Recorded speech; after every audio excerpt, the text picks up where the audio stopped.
When doing a certification exam, which of my processes is best? I really like the ones that avoid looking at the question at all. Let's work on this question. We have a couple of ways we could attack this one.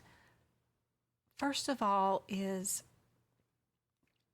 we could attack it by looking for the very first letter of each of these answers and know what the chapter is about.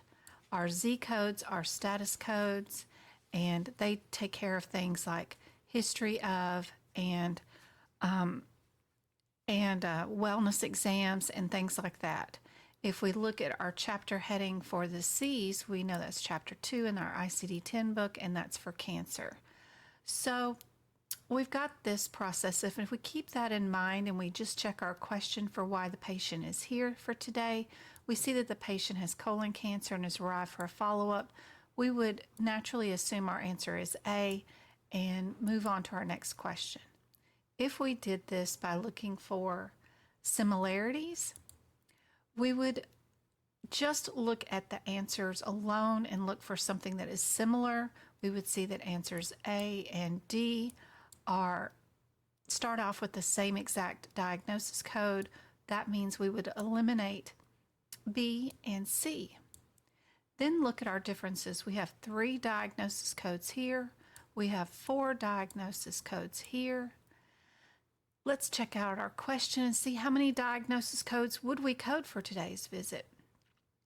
We have a patient here for a follow-up visit. We have a removal. We have family history.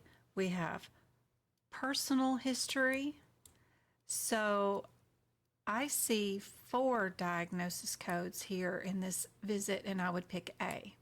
You get strikingly different answers with both techniques. I still think that the best technique is the one where you avoid reading the question. And I like this one where we only look for similarities and then we count, doing a number count.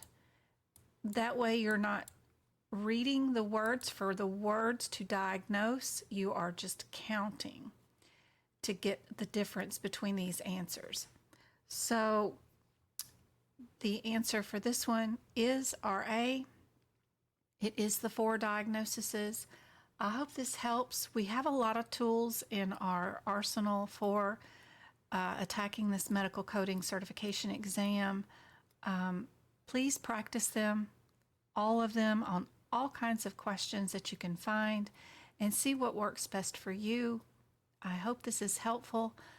I'm going to be having to switch my lives to Tuesdays and Thursdays next week because my children no longer have school on Fridays.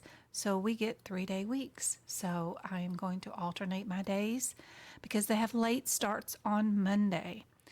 Oh my. So next week, starting August 21st, we will start doing lives every Tuesdays and Thursdays. These are free lessons where I do 2 hours of exam prep and exam taking techniques for you guys, completely free. I hope to see you on YouTube at medicalcodingbyjen.com. Be sure and follow it, and I hope to see you there.